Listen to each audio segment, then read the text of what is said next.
book panel hosted by PACT. So PACT stands for Pluralist Agreement and Constitutional Transformation.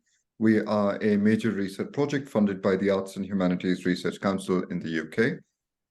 PACT is a collaborative effort involving SOAS, York, Oxford, National Law School Bangalore, and the Centre for Law and Policy Research as a project partner.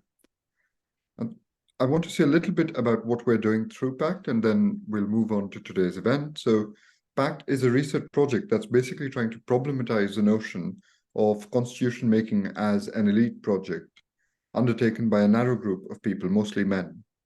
And we're trying to foreground the role of collective practices of petition, debate, and protest by ordinary citizens and marginalized groups in constitution-making processes, and indeed in ongoing constitutional conversations today.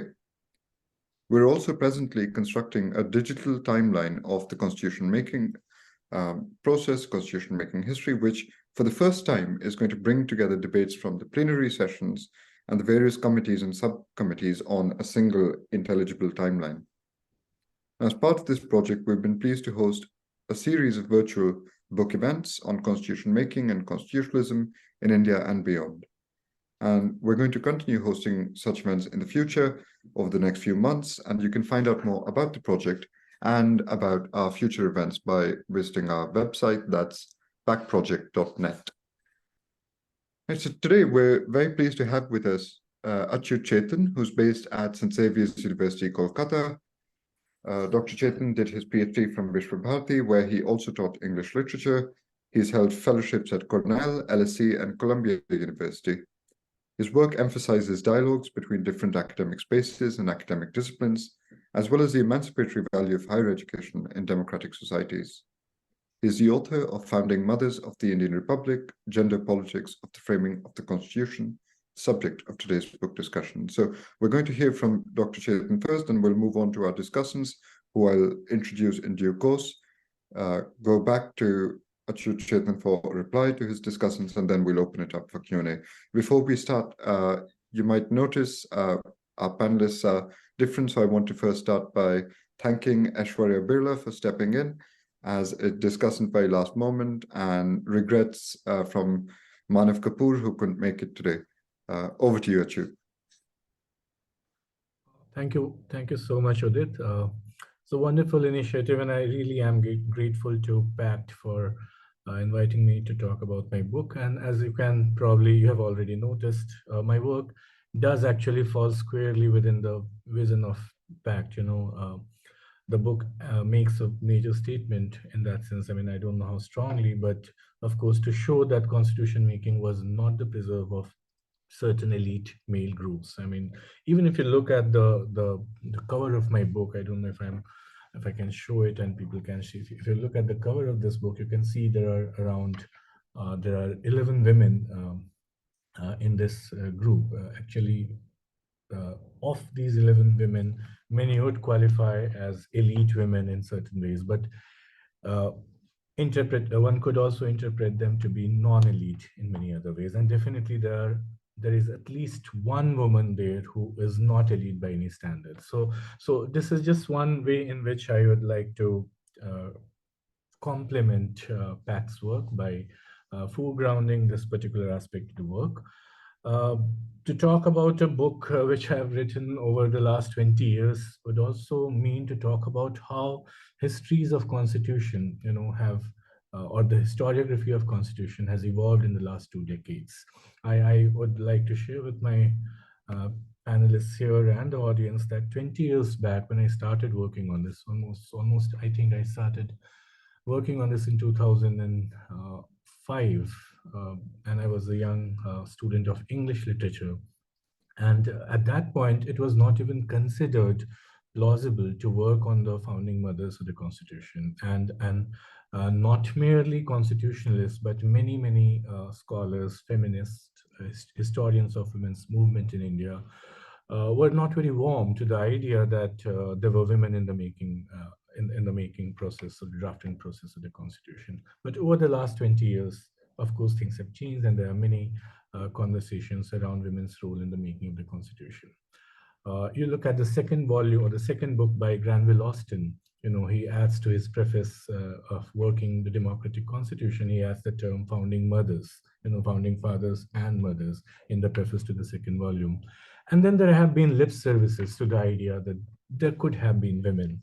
But overall, there has always been a kind of skepticism about what women could have done, even if they were given a position, even if they were given a kind of space in the Constituent Assembly. So this work has, over the last, in the course of my working, I think one thing that became almost a kind of a challenge, and I must tell you that initially when I was as a researcher quite apprehensive, and I thought that maybe there were women, and even unearthing their history could only prove how women were mere token presences in the making of the constitution. It took me some time to discover that no, women were not token presences, and they were not there by any accident. They were not there by any chance or anybody's benevolence, but they were there with a very, very active, activated ideological intervention, which was in the process of making for more than at least one decade before they entered the Constituent Assembly. So that's briefly how I would like to introduce the work, and that actually, when the work emerged from my earlier work, a PhD dissertation, which was titled "The Missing Mothers of the Indian Constitution." And when I finally gave a title to the book, I called them the founding mothers. So to call them missing mothers had a certain kind of connotation, and to call them founding mothers meant that I developed much more confidence in making this claim that these women, although they were very few in number, had a lot more to do with the making of the constitution than one can imagine intuitively. So that's how it worked. The other thing about, let me speak for a minute about this whole idea of the missing mothers. And what was interesting in the course of my research, I'm not a trained historian, I'm not a constitutional theorist, I'm not a legal scholar, but in the course of this research, I had to learn something of all these things. But what was the most interesting in the course of the entire work was to find that they were not mentioned right from the moment of the making of the constitution, as if the eraser of women, they were missing from the discourse right from 26 January 1950. Of course, uh, there are uh, there are speeches delivered in the parliament, in the first parliament, in the provisional parliament, when Durga Bai or a couple of other women do mention that they were members, and they are very proud of the fact that they were members of the Constituent Assembly.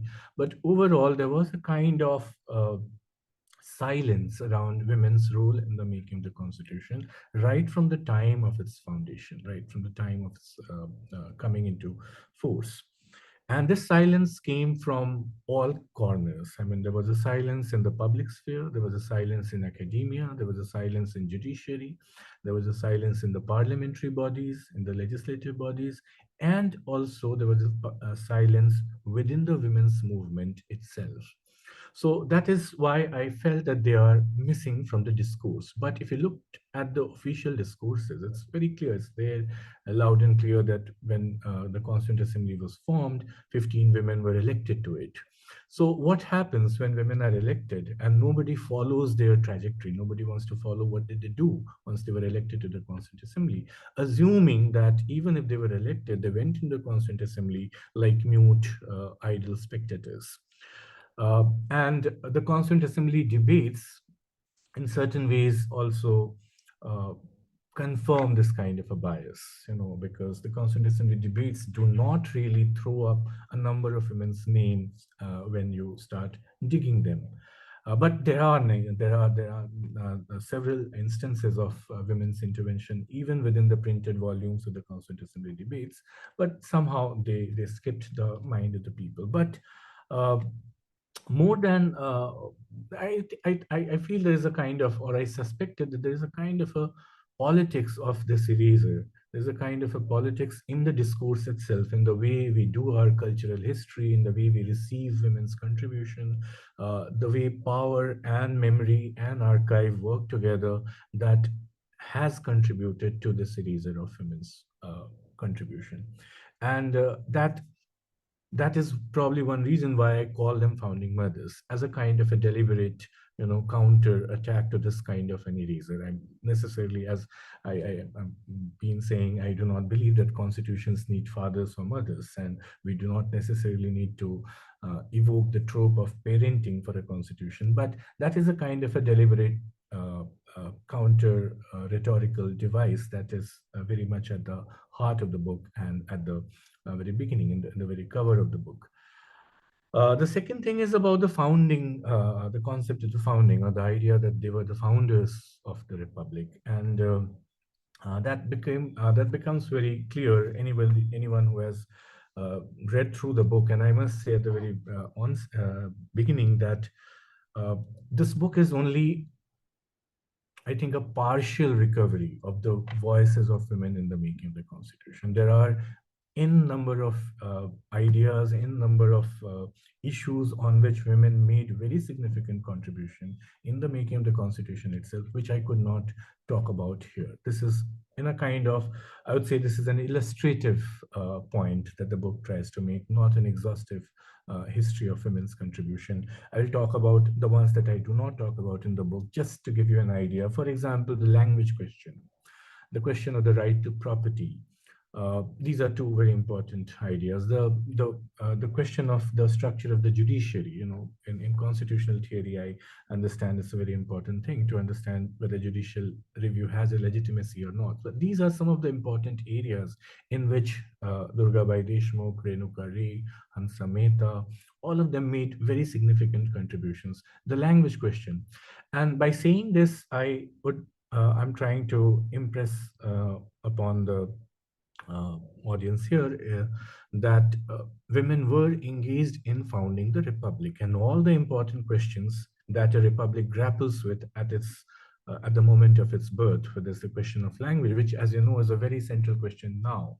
Okay, the question of religion, secularism. Secularism I do discuss here, but a lot of talk about secularism I do not discuss here. And so this is just to say that when India was moving into this transition, it was not a sudden transition. It's not that suddenly we became independent and suddenly we became a post-colonial nation. There was a kind of movement towards a kind of an acceleration towards the status of a republic, a sovereign republic.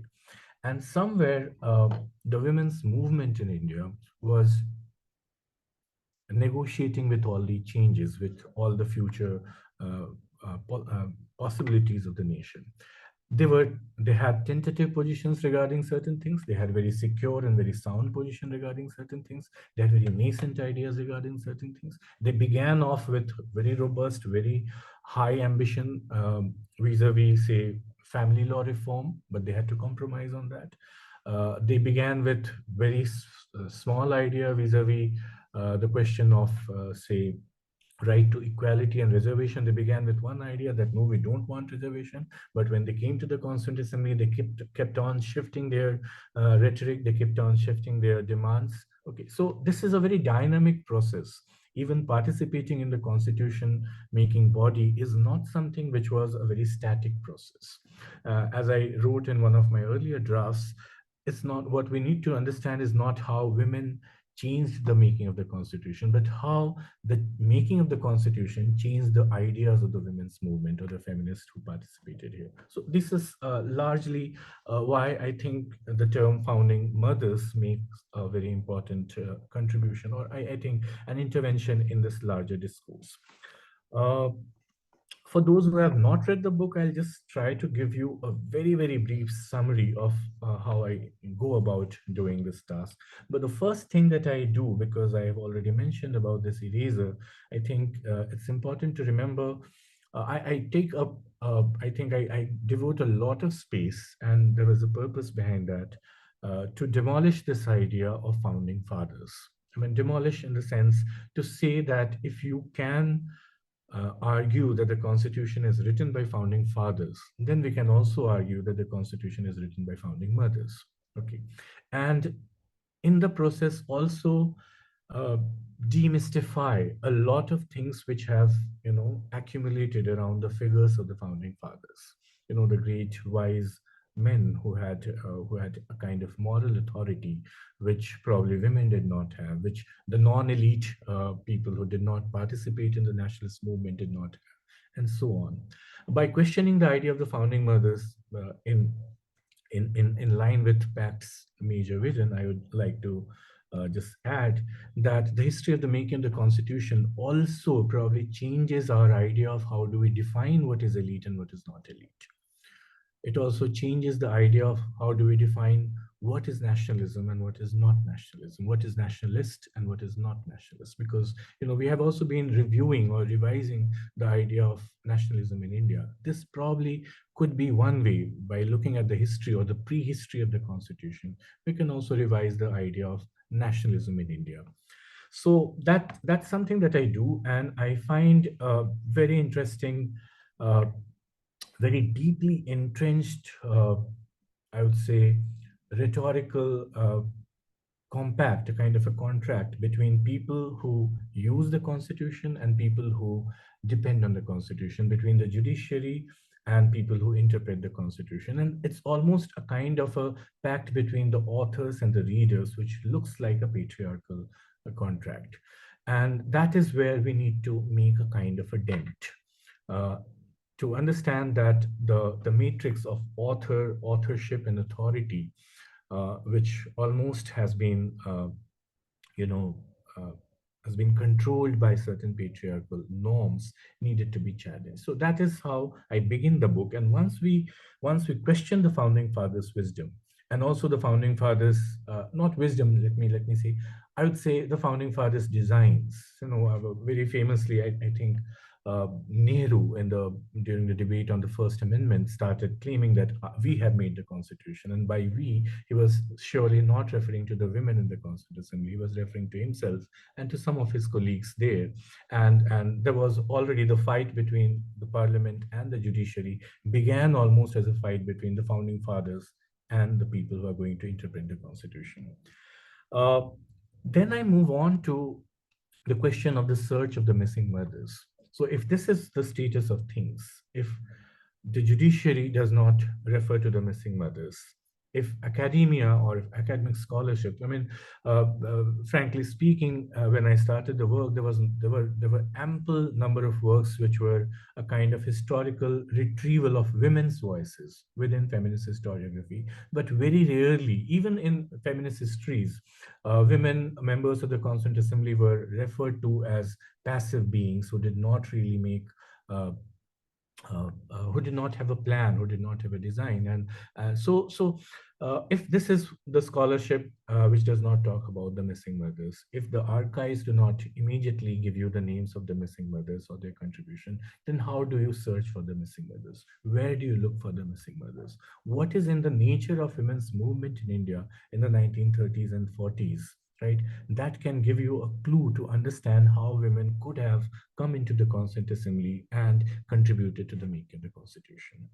The answer to this was I think it's very interesting, and can probably give a number of cues about political organization, women's movements in India and the world in general.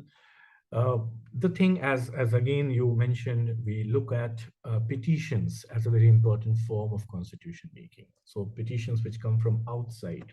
I think the women's movement in India in the 1930s and 40s had mastered the art of writing petitions. I mean, I would not say that there were other organizations which did not do this. I mean, Ambedkar was one major, I think, petition writer in the early part of 20th century. There were other, even the All India Hindu Mahasabha was very good at writing petitions. So, but petitions was the mode of doing women's movement through constitutional politics, through constitutional means, by writing petitions, by creating pressure groups, by mobilizing people from various walks of the society, sometimes elite, but not always elite, and then creating a pressure on the colonial state. This was the standard women's movement modus operandi, which probably doesn't look very spectacular, and hence it has not been very much visible to historians. So that is something that I thought was very important. And once you understand the nature of the women's movement the strategies of the women's movement. I'm not talking about their ideas or visions. Then it became easier for one to guess what these women would have done when they come into the Constituent Assembly. So by 1945, one can already when one discovers that women's movement, there were three major women's organizations in this country. Of them, the AIWC had somehow risen to the status of the standard Indian voice, had already circulated names of around 30 to 40 women who they thought should be members of the Constituent Assembly. And these women were elite, true, but these were also politically extremely astute women, dedicated feminists. I deliberately use the word feminist, and I was reading some reviews of my book, and I found that there were objections to claiming that these women were feminists. I mean, in the sense that these women themselves did not call that they did not self-define themselves as feminists, but that's not entirely true. They were received as feminists. We have New York Times and Los Angeles Times reporting in 1930s when Renuka Rai or Renuka Ray arrives in the US, that Indian feminist Renuka Ray has come and she's making. So she was received as a feminist. Hansa Mehta was received as a feminist in the wider world. So I think it's important to identify or to put in this historiography the word feminist and label these women as feminists. So these were feminists. What kind of feminists? Of course, that's a question that one would want to ask, which is something that that we can see when we talk more about their actual interventions in the making of the Constitution. So these 30, 40 women who came into the Constituent Assembly, who wanted to come into the Constituent Assembly, could not come to the Constituent Assembly. Only 15 could come. Of these 40, not all the 15 were from the list of these 40 women. Those who could not come to the Constituent Assembly also are very important, uh, give us a very important clue as to who could be elected and who could not be elected into the Constituent Assembly. Two examples that I would like to give here. One is an example of Kamala Devi Chattopadhyay, who wanted to be a member of the Constituent Assembly. Initially, no, then yes, then no. But finally, she did want to become a member of the Constituent Assembly, but she could not because of her association or affiliation with the Socialist Party at that point. And then there was Dakshayani Velayudhan, whose name was not floated, but who was elected to the Constituent Assembly. And she was elected and there's a long section in the second chapter of my book where I discuss how difficult it was for someone from a Dalit background, she was the first Dalit science graduate in India, and for her to get elected to the Constituent Assembly. There were objections from almost all sides. There was objection from Dalit men's group. There were objections from the non-Dalit Savarna groups. There were objections from within the Madras Congress Party. There were objections from the Scheduled Caste Federation.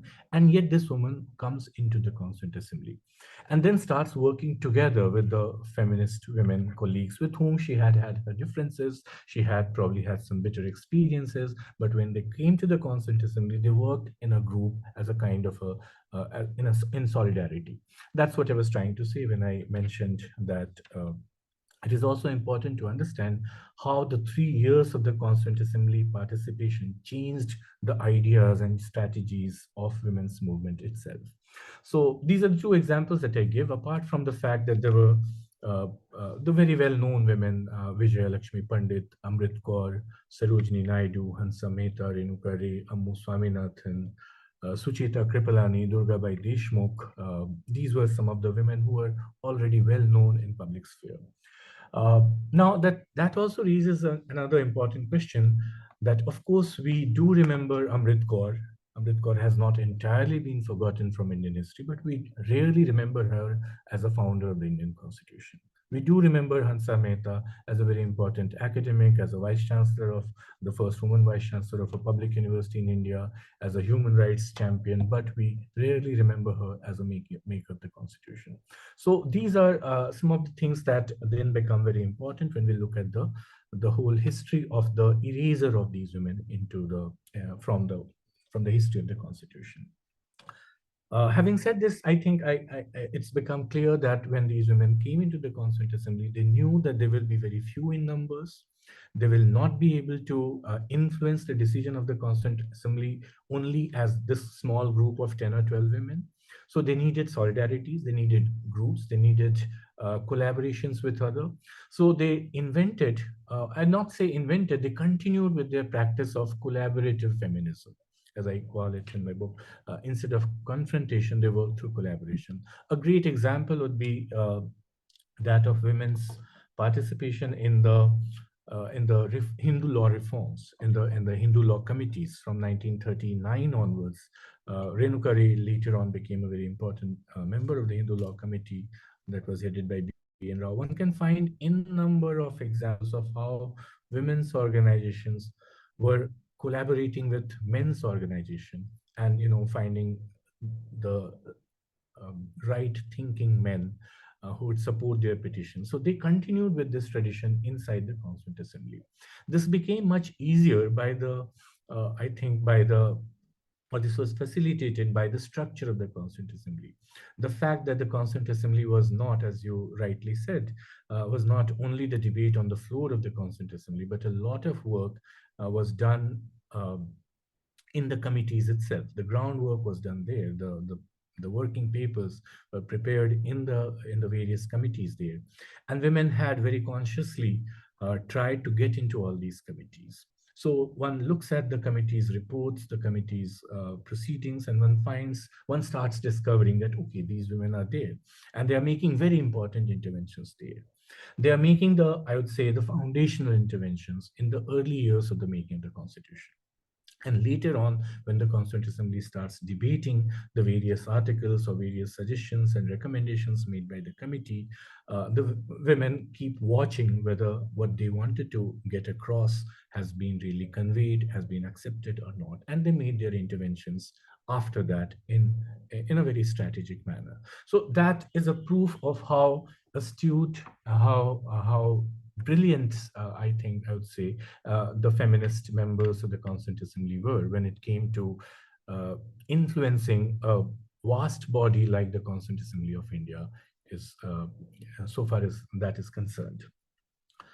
I also look at, I think it's important for us to look at the interventions in the Constituent Assembly as being uh, as articulations of vision that was already prepared beforehand. So there's a chapter which I call Women's Moral Imaginary and Constitutional Politics. So I've also already explained what I mean by constitutional politics. By the moral imaginary, I recommend, sorry, I refer to the set of ideas they had about the nation, about the state, about the relationship between the state and citizen, about the relationship between the family and the state, religion and the nation, and so on and so forth.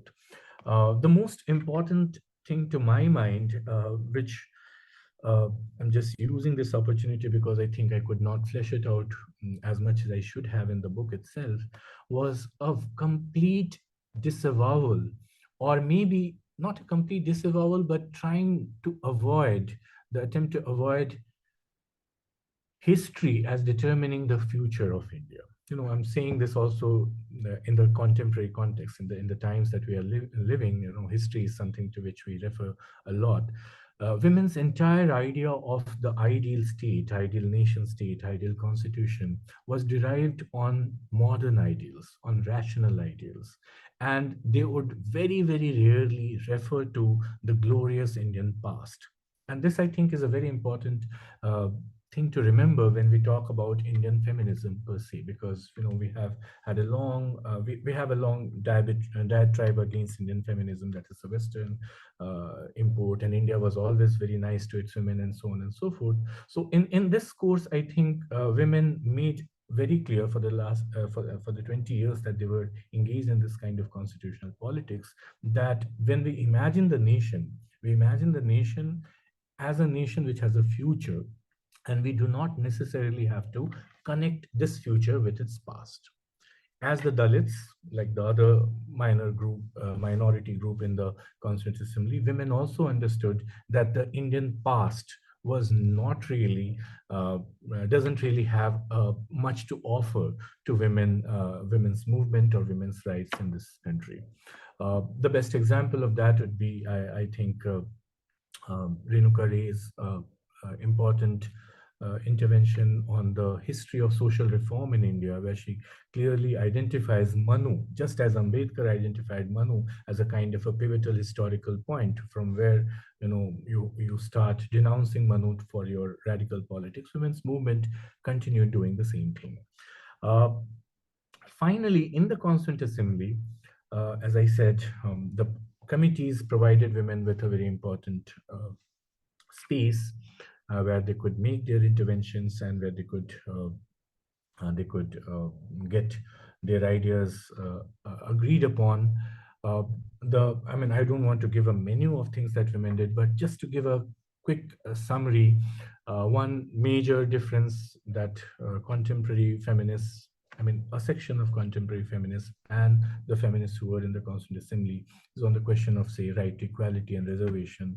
That is something that women participated in. I would this is an interpretational point. I'm not an expert on this, so but I just tell you the historical facts. I think for women it began as equality as non-discrimination, and when it came to non-discrimination, sex slash gender had to be accepted as a very important category where discrimination could not be practiced. That was the very basic template on which women started working. But once they started working on this, they kept on expanding this into inserting this in almost every single article that the Fundamental Rights Subcommittee had prepared in the between, say, March 1947 and July 1947. And that has laid down I think that has been the ground for the most significant provisions of the Indian Constitution regarding gender equality.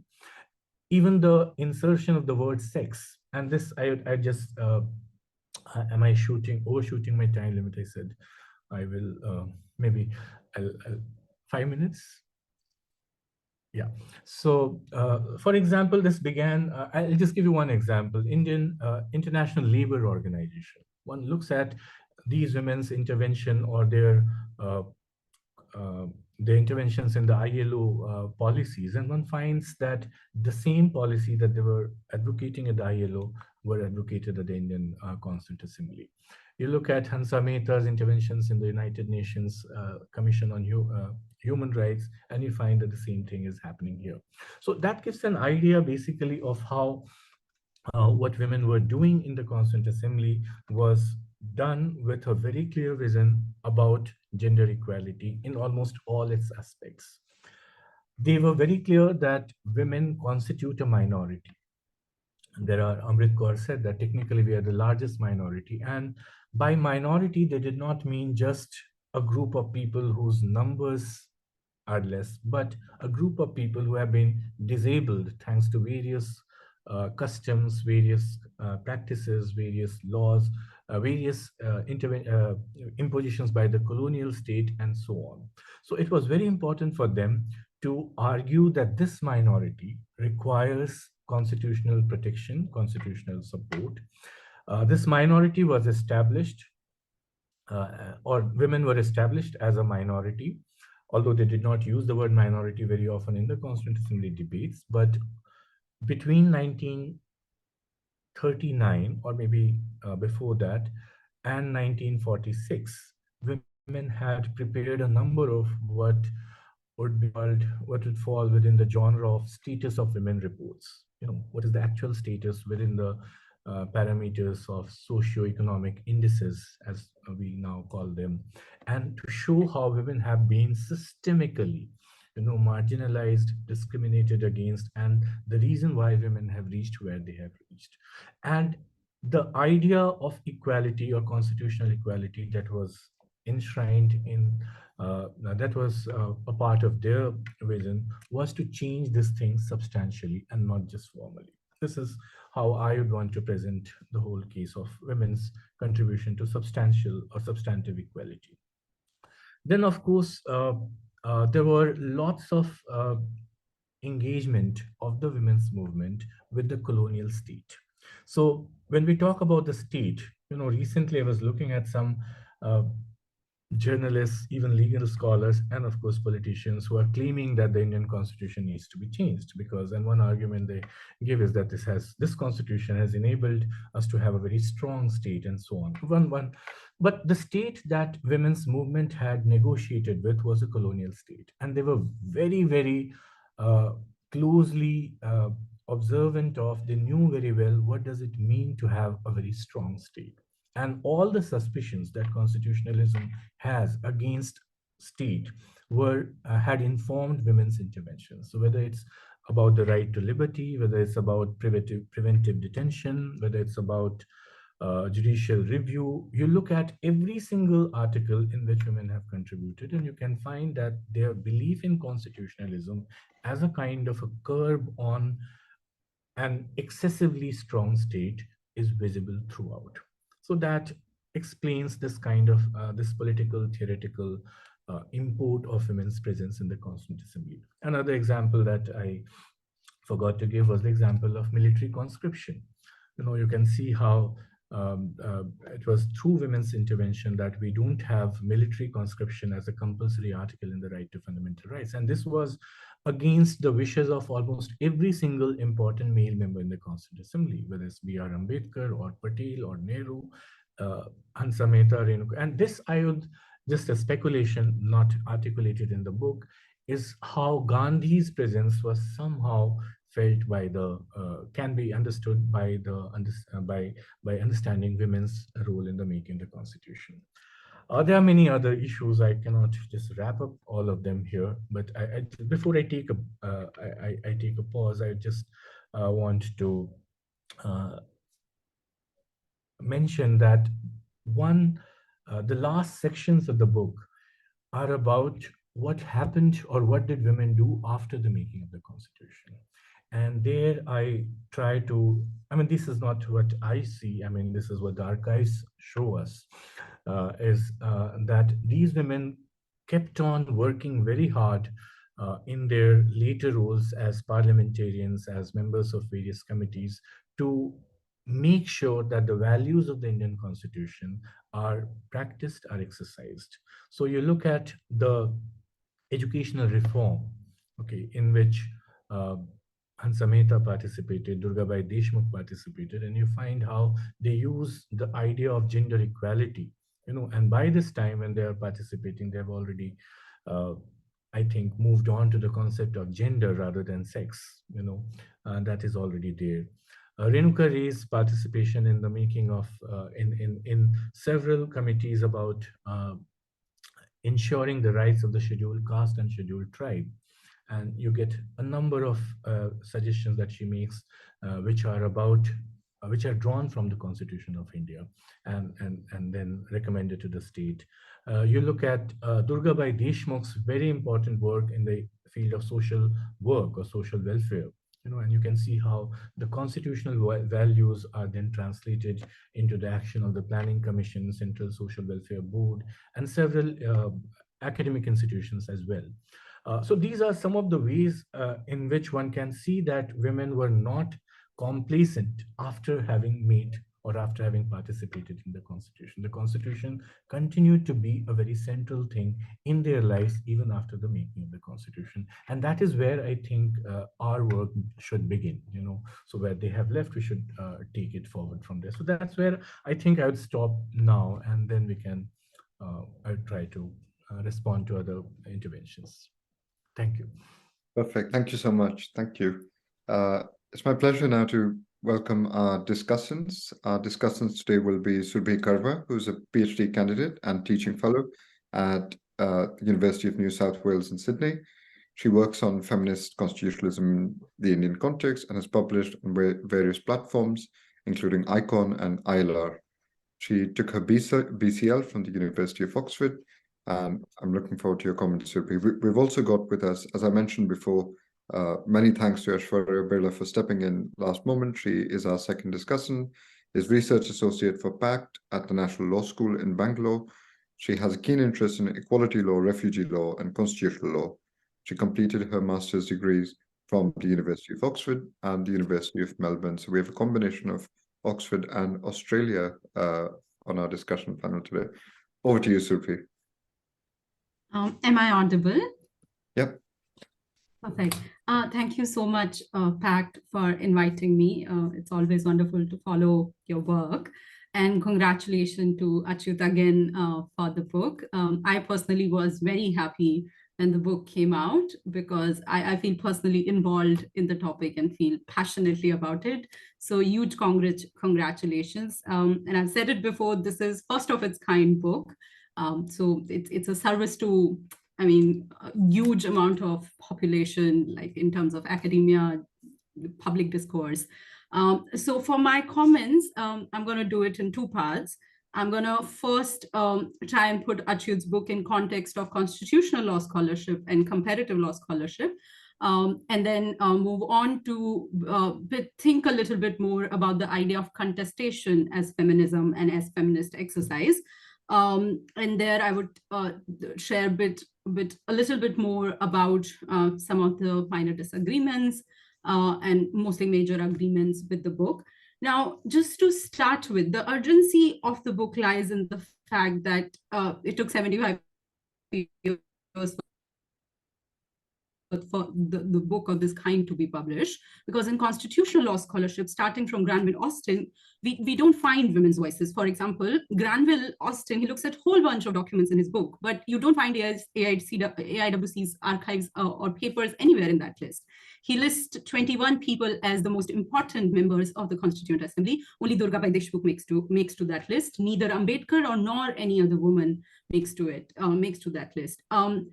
In that list, he describes Durga Bhai Deshmukh's post-Constituent Assembly life as wife of C.V. Deshmukh, despite the fact, as Achyut pointed out, she was majorly involved in setting up of social work as we know it today after the Constituent Assembly. That's one example of sexism that has prevailed within constitutional law scholarship. And that's not story of past. Granville Austin wrote his book in 60s.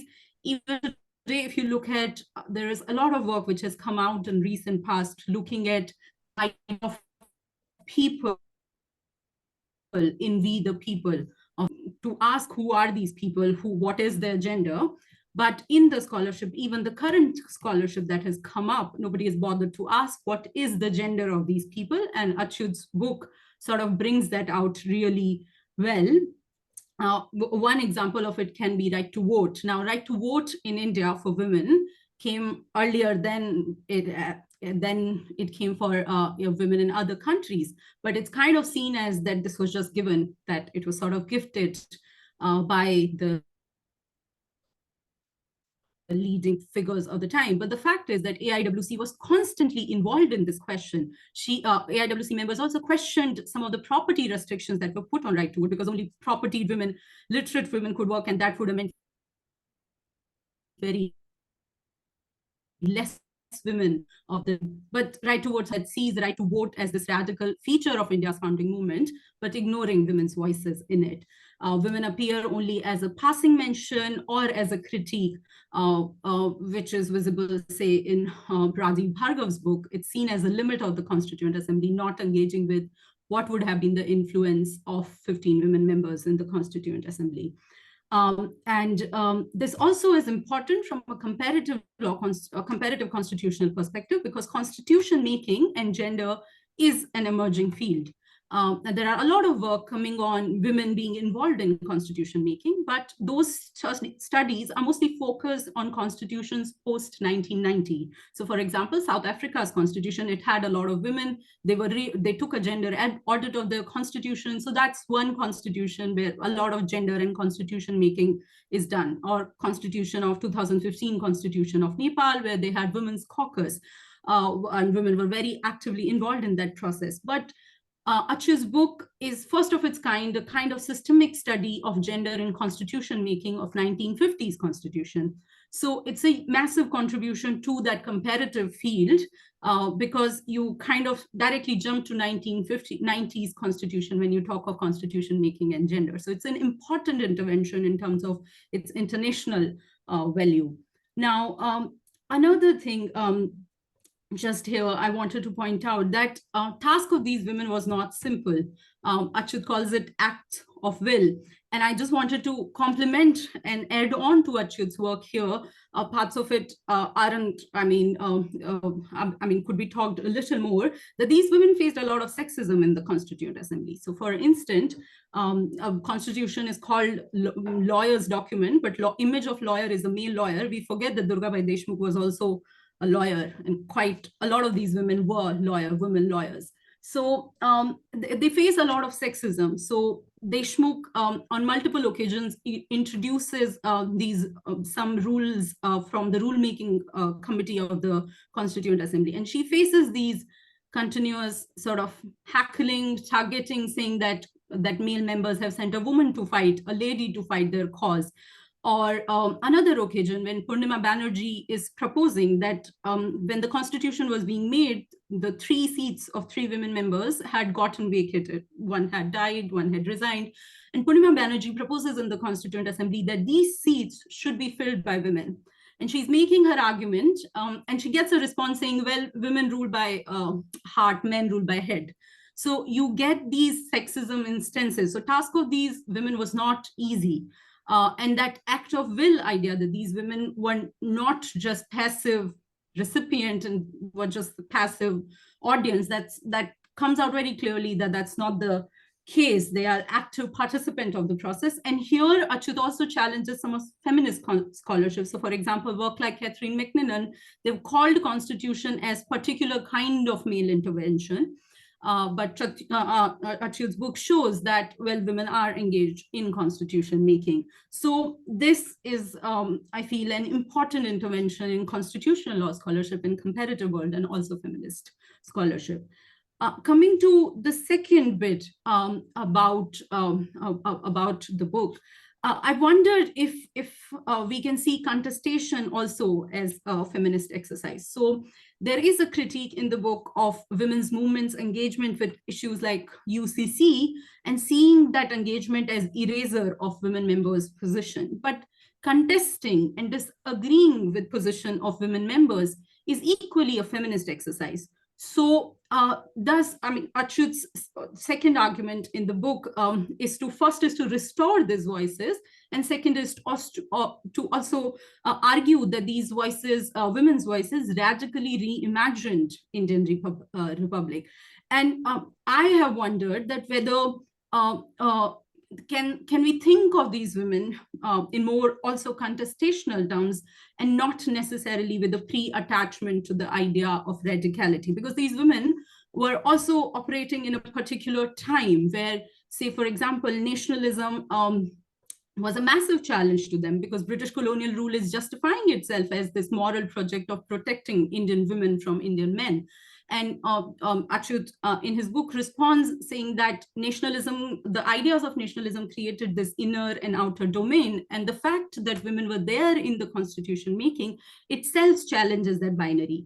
That's very, that's correct to say that it challenges that boundary. But fact remains that nationalism also created that framework where women had to navigate those demands. So they may have framed their demands in a certain way, but they also had to perform in a certain way. So if we look at the women's reservation issue, one is, of course, a notion of merit, formal equality, substantive equality, some of which Achyut has talked about. But it is also that there is a pressure to not be seen as dividing the country. And when in 1949, the draft constitution, the final drafts is being discussed, women are being complimented, saying that we are proud of you. You've shown, and these are literally words of one of the members, that women have shown way to Muslims, because Muslims, there were some problematic statements in the Constituent Assembly, seeing them as sort of divisive force. So it's a tough spot to be in, that you want to further a rights language, but you also have a colonial state and nationalism context to work with. So I wondered if you just accept a little bit more that contestation can be equally a feminist exercise, perhaps that would lead to a little more fuller account. And I also say it because of some of the membership of the AIWC. If you look at the AIWC charter, which is one of the big rights charter that the women members have written, and it should be seen as constitutional antecedents, just like the some of the resolutions on rights that Congress passed. But even in that, they had radical demands like women's household labor should be recognized, something that we still are trying to wrap our heads around. But that came in the context of home being seen as women's job. In some of the statements in AIWC Charter as well, you see the idea of the women being the moral repository of the Indian nation. The idea of morality of Indian womanhood stays, and that stays in the question. Particularly, I think I've noted Article 4 and Article 12 of the AIWC Charter, if I'm not noted it wrong at 1 a.m. in the night.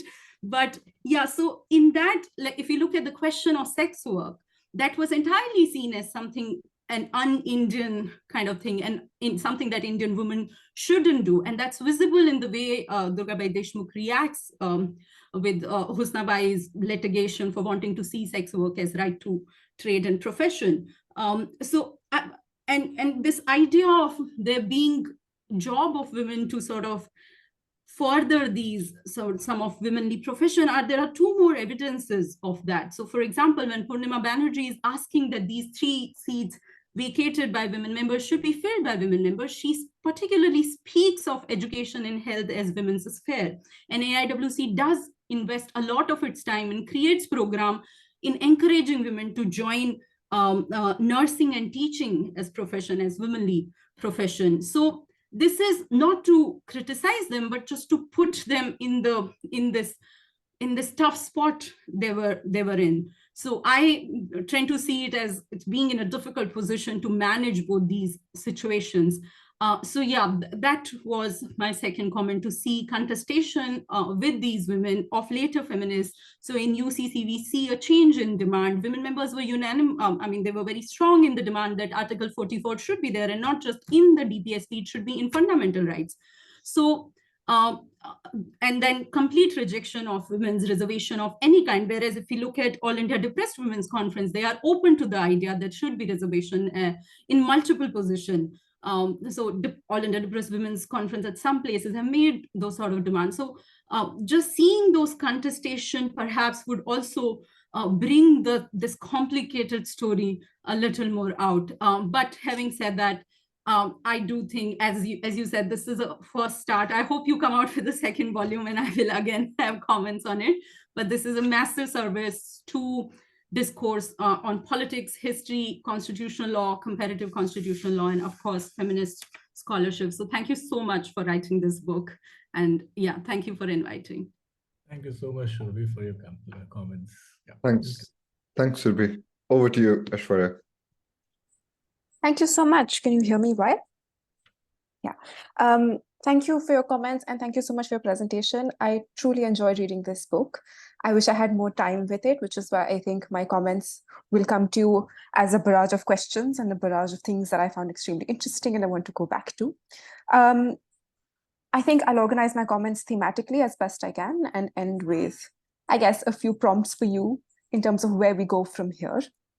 I truly enjoyed the fact that you highlighted, as did Surbhi, the gap that exists in constitutional law scholarship as of now, not just in terms of acknowledging women members and their contribution, but the approaches in constitutional law scholarship. So you mentioned that there's either reading debates as discursive or political or institutional, but you're kind of ignoring the value of the text, authors, authorship, authority, gender in constitution making, and post-coloniality. And I think that is a perspective that is often missed out in general, regardless of the gender question or the woman question. So I truly, like I said, like Surbhi said, would like to commend you for this contribution. And I look forward to where you take this forward, to read more books perhaps. I also really appreciated this nuance that you put forth between the tussle of identities. Like you mentioned, there was this pressure and this context that would be set up for women to show that they weren't being divisive, and that thus the nationalist or the citizenship identity was the most important. And this kind of tussle, I think, is what I struggle with as a feminist of today, where I look at, well, but we ought to be looking at more than just, well, I was pressured to do this. And to see you lay out that context of where they were arguing and what they were arguing for was incredibly nuanced and interesting. And I think they had to give up a lot of what their personal identities would have been in order to get demands that otherwise would not have been. And like you said, it was a dynamic process. Demands kept changing, their framing of rights and equality kept changing.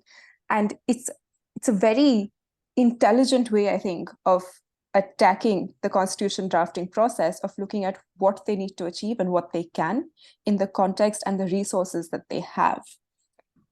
Building on that and building on what you said about collaborative feminism, I think we often study constitutional drafting and debating as consensus building or conflict or arguing and bargaining, and we don't really look at collaboration. And here you've given us instances of collaboration, not just of women among women, where they speak for each other. For instance, you've mentioned how Amrit Kaur speaks for Hansa Mehta when she's at the United Nations, but it's also women collaborating with men to put forth their proposals, which they know that otherwise may not get the floor time that they deserve. You also see methods of intervention for, like you said, in a more intimate setting of the committee stages, as compared to the debate stages where you can put in written submissions, something they're well versed in as members of the AIWC. So they're putting in written submissions, and this gives us, like you said, clear data of how much women were involved in constitution making. And I think this is also very important to emphasize that it's not, I think it's a disservice to say, well, this is where this article came from, and if you did not author the article in its entirety, you have no claim to this part of the Constitution. I think the process of discussion, debate, intervention, dissent, right? So the laws as we see today, especially for example, like you've both mentioned, the fundamental rights and directive principles, the heart of the Constitution, as per many constitutional lawyers, have such heavy influence by these women. Although, and I will come to this later, I don't know if I agree with your founding mothers terminology, but we'll come to that. Coming to the use of text, I think you also showed that women were incredibly conscious of the words they were using and what meaning and loaded meaning that carries. So for example, you say how there was the question of the right to practice or the right to worship, and how that itself was a feminist understanding of, well, practice could mean discriminatory practices against women, and the right to religion and its worship does not necessarily include that. Similarly, they're very clear in their distinction of what they mean by a Hindu code or what they mean by uniform law. It's not an erasure of difference, it's the centering of women as a citizen and their rights, which you can only ensure through a Hindu code that centers them as an equal citizen. And there's more such examples, right? Like legal disability, women's status, minorities, constructive citizenship, all of this very consciously used in text and in their arguments and in their suggestions to show that they were conscious of what text as a constitution would become will be used and interpreted by people. Yes, it was written by these debaters and drafters, but they're not going to be interpreted by them. And I think there's several comments made by several drafters, how the Constitution now has been given. We cannot go back to the drafting process as much, and now it's to the people in terms of how they use and interpret that Constitution. So the use of language, which I think we can also see Hansa Mehta was incredibly conscious of when she was drafting and giving suggestions to the UDHR to have inclusive language, not have men talk of human beings. And I think that translates throughout all the contributions that the drafters made, the women drafters made. But that being said, collaboration being said, we also see how there is, like Surbhi mentioned, a lot of dissent and among the women as well, right? So you have differing positions on what reservation should look like. Should there be reservation? A stance that keeps changing, but a stance that also varies across members. How reservation or positive discrimination was seen as something that's not desirable, that's divisive, that's reserved for certain minorities, not others. But as you see through the course of the debates, what now becomes Article 15.3 includes positive obligations on the state for public opportunities for women in work. And I think this also goes back to a comment you made about how founding mothers or the contribution of women is not just limited to the drafting committee. So you have women and their contributions outside the drafting committee, like you mentioned, Kamala Devi, but also who was not part of the drafting committee, but also the contributions of women from the AIWC, much predating the drafting process, in the Women's Charter, where they're talking about rights and directive principles and duties of citizens that come through the drafting process. So, yeah. So, and I think then in your book, you do a very detailed analysis of women and their contribution and the focus of the issues. And I think I would here go and correct my own self when I said, as a feminist today, maybe I thought they did a less than satisfactory job, because if you look very keenly at what they're talking about, what they're arguing in their text, there is a flavor of substantive equality. They are looking beyond just formal equality. They have a very nuanced understanding of inequality being based not on bodily differences, but social disability. They're conscious of differences in the experiences of women, as you can see Durga by talking about in terms of forced marriage due to abduction. You see this nuance of protection versus attention to women's rights and safety, where you're trying to move away from paternalistic state and see what a state ought to do to give due respect to women as citizens with equality, equal to men or any others. So I think this substantive equality position is well visible in their positions, especially, for example, when we have Dakshayani talking about night shifts and saying that, well, women shouldn't necessarily be given the night shift, even if they're allowed to take it, given the larger societal context pertaining to safety. So then you have invocations of things like indirect discrimination, which, though not explicitly spelled out, are certainly notions of substantive equality. In questions of intersection, Dakshayani mentions how caste is grounded in class. So you need to look at economic and social upliftment and not just, and though she is against reservations, not just address the symptom through reservations, but attribute responsibility to those who have oppressed. You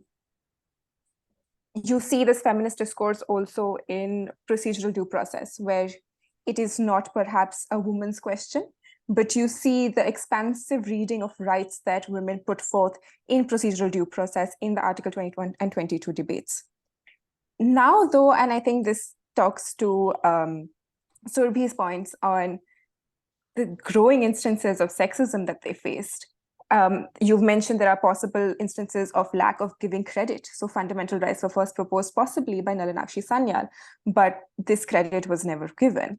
You also see that often when even the demands or the suggestions given by women are seen positively, it's more patronizing as opposed to an acceptance of an equal and worthy position. So I think this book has given me just a lot to think about and come back to. And now that I've given you these prompts, and I hope you'll speak about them some more, given that you were short on your own time, I think I want to just go back to some questions that I had. And I do want to still push back on whether this is still an optimistic take on just the women and the women question in terms of could they have been more radical?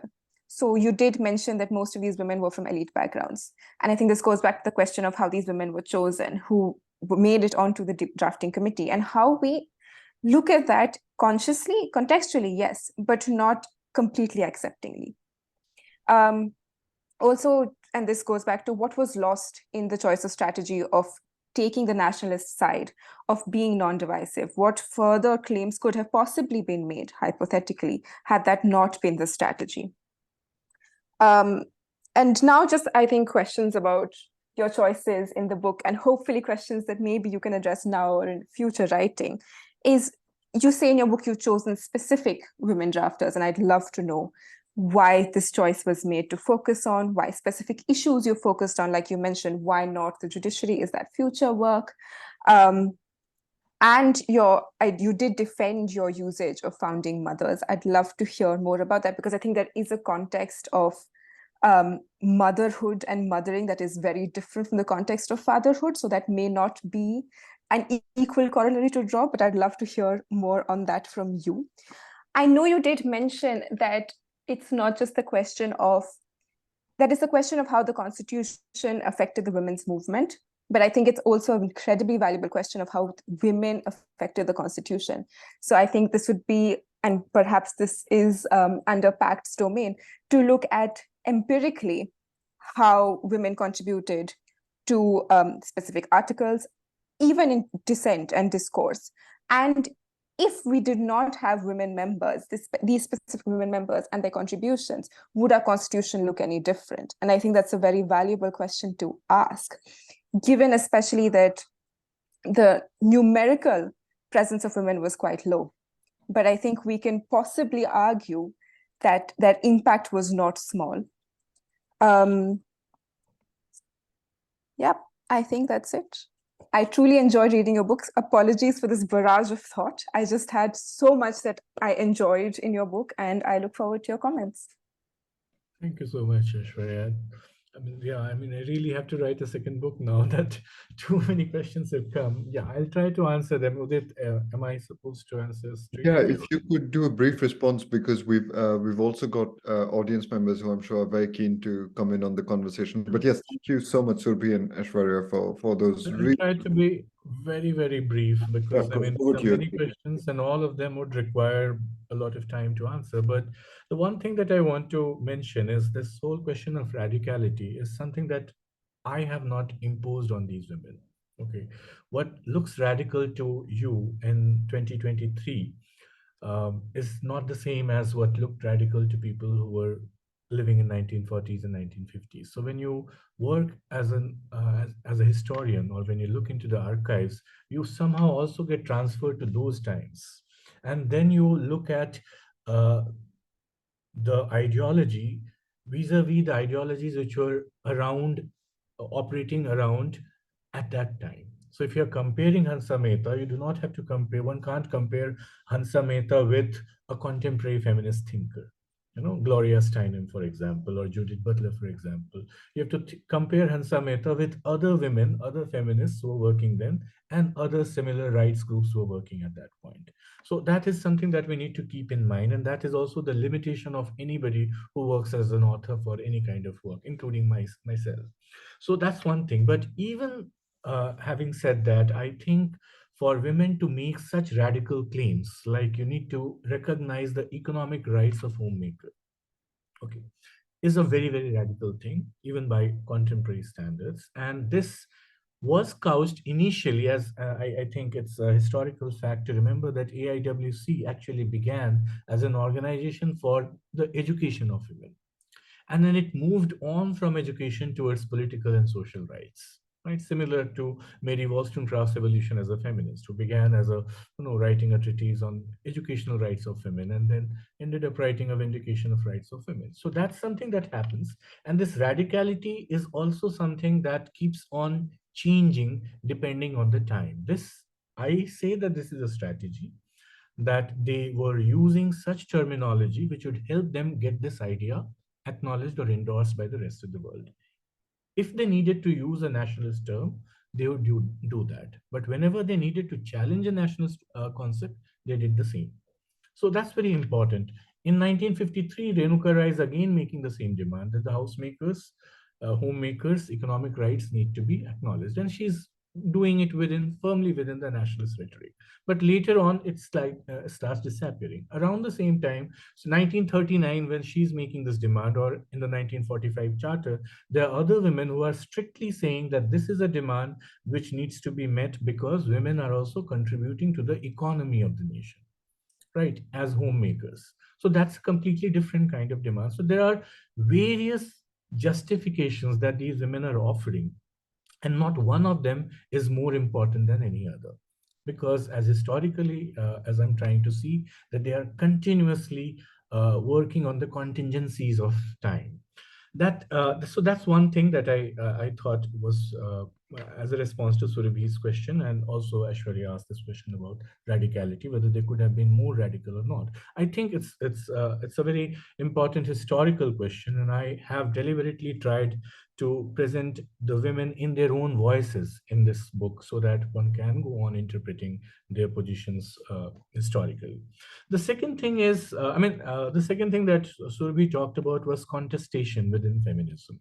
I do not deny that at all. I completely believe that feminism does evolve through contestation. You keep challenging the previous generation of feminists and then you move on, but do not, without completely being blind to them. And also we need to understand a position before we contest that position. Right? What has happened, unfortunately, with the history of these women is that we have not understood their positions and we have taken a position against them. I'll just give you one simple example, this whole notion of the Uniform Civil Code. The terms that I think I have fleshed it out in the book, but just as a summary position, from 1931 onwards, we find Hansa Mehta talking about rational definitions of marriage, rational definition of family, till 1960, when she moves to a completely, what would now be called social constructionist theory of gender. So when we talk about the Uniform Civil Code, when we talk about what is a family, what are gender roles, one has to look at this 30-year period and see how this has evolved from position 1 in 1930 to position 2 in 1960. And the fact that they could evolve from this one position to another is only possible because they are not, they are also contestation, they also believe in contestation. They are not people who just do collaboration or who are just stuck with their own previous position. So they keep on evolving on this. The rational definition is also, we all know that social rationality is also something that's not fixed, that keeps on changing. But the idea here is that it has to be rational. It doesn't have to be traditional. We are not going to borrow something because we have been doing it in a time-honored, centuries-old traditional way. So that's the radicality, which I think is the radicality of their method of thinking rather than just the radicality of the position that they have taken. So that's one thing. The second thing that Surbhi raised was about, I think that's something that Aishwarya also talked about sex work and sexual violence. One must admit that there are discursive limits to any political movement. So maybe in 1940s, sex work, there were certain conservative positions about sex work, which were there. Sexual violence was still not a very important term. So you look at the entire debate around partition, whether by feminists or others, rape is not a word that they use very often. Sexual violence has become a part of our vocabulary only in the recent couple of decades. So there was also, I mean, once, although they were continuously improvising on their vocabulary, they were also limited by the vocabulary that was available to them. So that also limited some of their radical positions, as we can see. But apart from that, they did continue, I think, to evolve, and I mean, I didn't want to go beyond this. To answer a couple of questions that Aishwarya asked, I mean, I think I have answered this partially.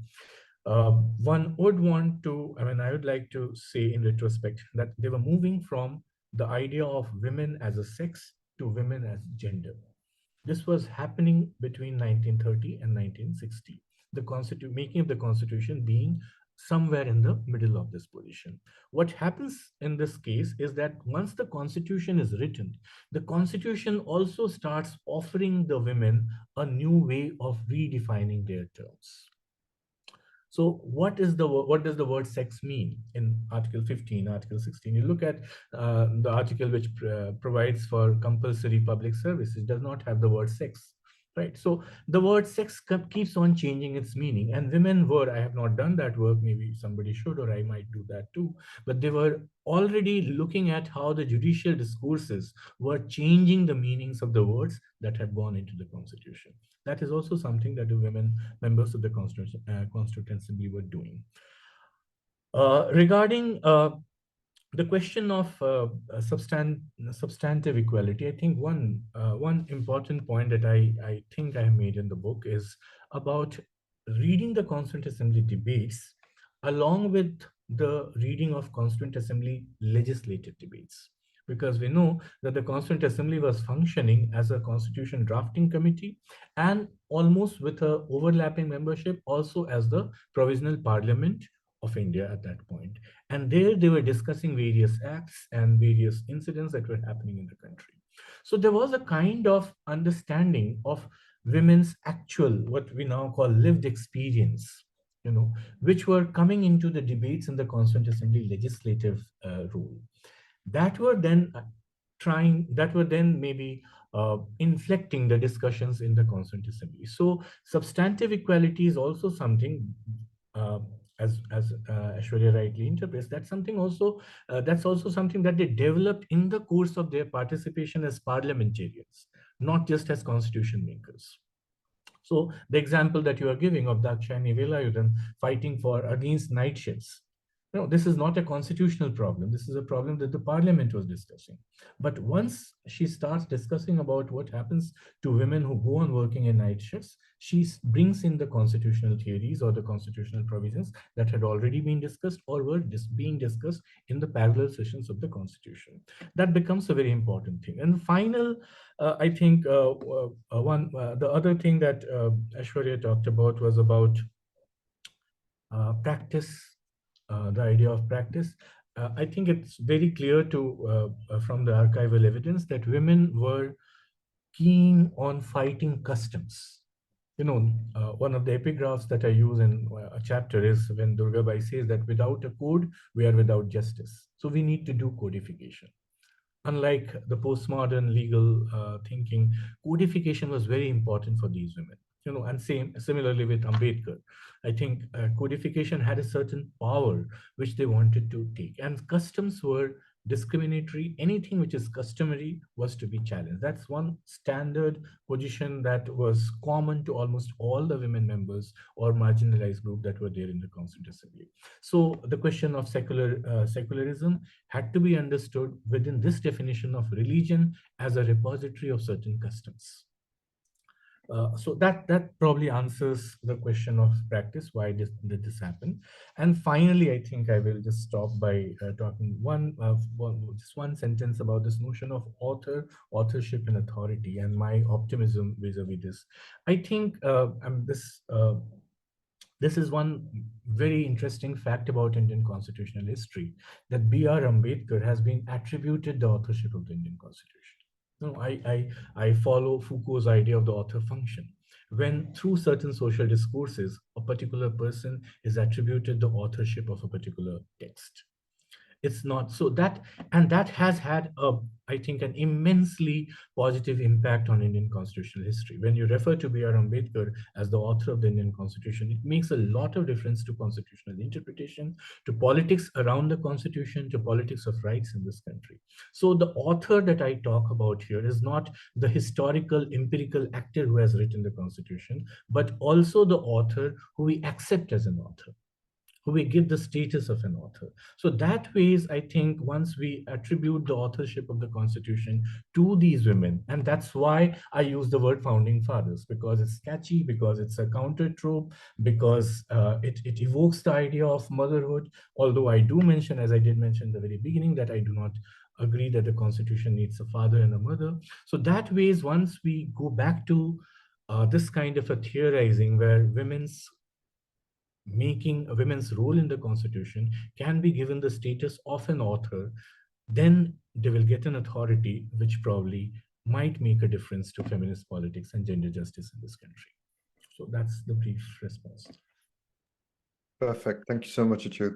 At this stage, I'm going to open it up for questions. If any of our attendees have questions, you can raise your hand. You can also put your questions in the chat. I'm happy to raise your questions for you. Or if you raise your hand, I'm also happy to let you into the conversation so you can pose the question yourself.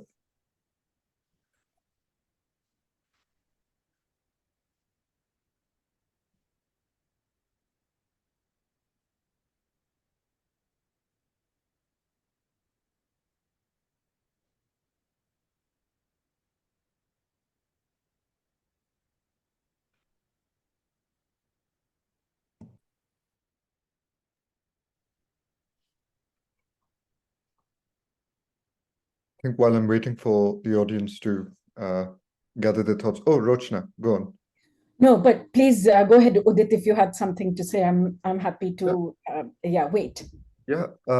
So I had a question for, I guess, all our panelists. I was wondering, we do know that a lot of women's groups were sending in petitions, written petitions. So women's role in the constitution-making process wasn't just limited to women participating in the assembly. And I do wonder if focusing on authorship or the founding mothers then makes it less makes it less prominent or makes it harder to capture the potential contribution that these petitions outside voices may have had, even if they weren't directly participating in that elite space of constitution making. So is there a trade-off? While of course we do want to highlight the women in the assembly, does the idea of founding mothers kind of trade off against highlighting other women who didn't make it to the assembly, but who were doing stuff on the outside? Yeah, there's a quick response to this would be to go back to history and actually see that most of the petitions that came regarding women's rights, at least, to the Constituent Assembly came through these women. Mm. So even when there were petitions and the public participation, these women were like intermediaries who would then translate those petitions and convert them into a kind of a political demand in the Constituent Assembly. The AIWC itself took a lot of pride in the fact that their membership has been swelling in the last 5-6 years. When they had when their delegation met the cabinet mission, they actually made a very special case for saying that we represent the women of India because of these certain reasons. We have women from all communities. We have branches all over the country. We are conducting surveys.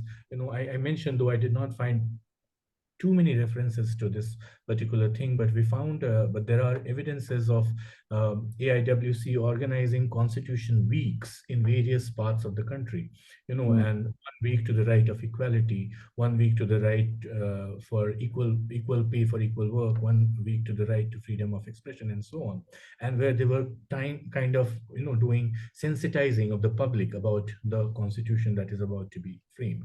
So a number of ideas that came to the Constituent Assembly through quote unquote people of India were also mediated by these women. Apart from that, it is true, and we need to accept that there were women who wanted to be members of the Constituent Assembly, but who could not be members of the Constituent Assembly because they were not into the AIWC. I have mentioned this, but did not pursue it much. For example, communist women.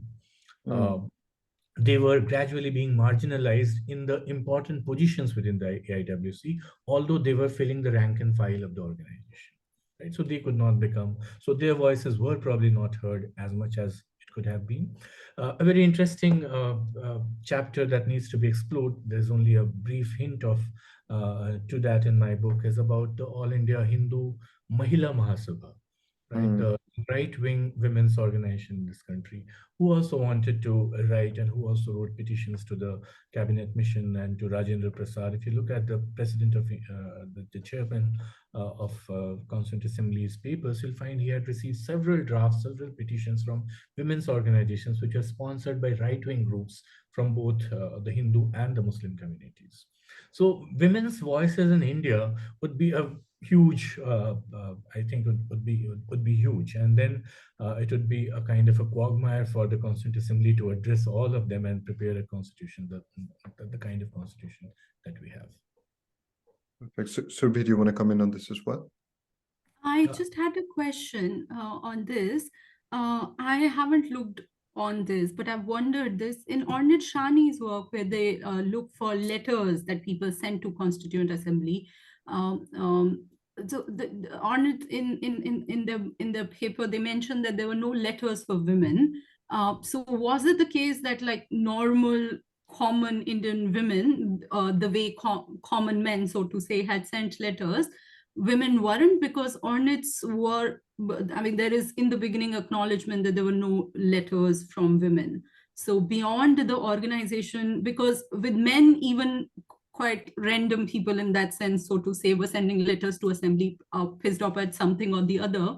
What did you find in your research on that particular bit? I wouldn't agree with that.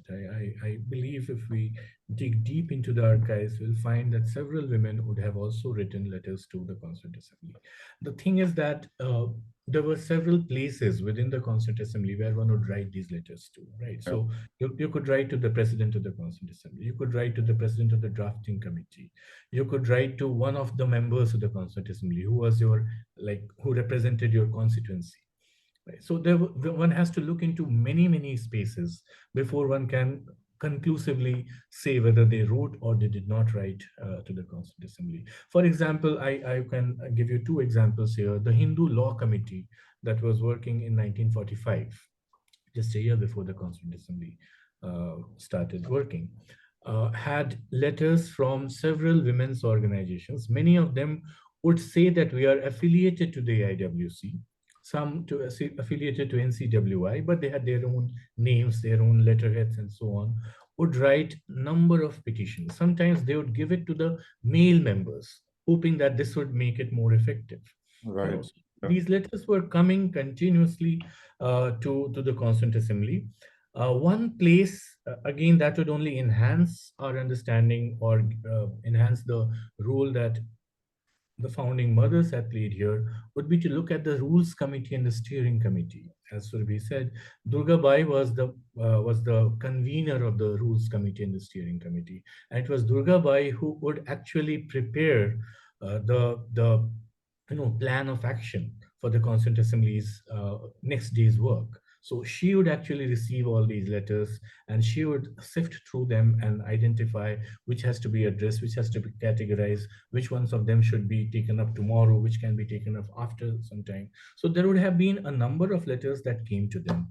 Apart from them, this is what I discovered in the memoirs. Some of them have been mentioned in the book, some have not been. There were lots of oral discussions. So they would gather at the house of somebody, and there were lots of discussions, and a certain kind of plan was made that this is what we need to take up tomorrow or in the course of the discussions in the Constituent Assembly, which do not have a written form. They may not have survived, or they may have survived in the letters, they may have survived in the various petitions. So it's an immense task, very important, and but I believe absolutely legitimate and important to find out how did the people of India communicate with the Constituent Assembly. Thanks, Ratna. Did you want to come in, Rachna? Yeah, no, it's been really great to hear you, and many congratulations on the book. It's a really fine piece of work, and yeah, both theoretically as well as empirically extending scholarship in many areas, as Surbhi and Aishwarya have both mentioned. I'm still learning from it in many ways, despite having written on the Constituent Assembly for now nearly a quarter of a century myself. And when I was writing on this, I mean, I can come to how I sort of had to treat the role of women differently. But I wanted to make a couple of points. First, to endorse what you said in response to Udit's question, which is very much my sense as well, that we should not be looking at, in a sense, participation and representation as antinomies, as you know, or elites and subalterns, as if you like, domains which exclude each other.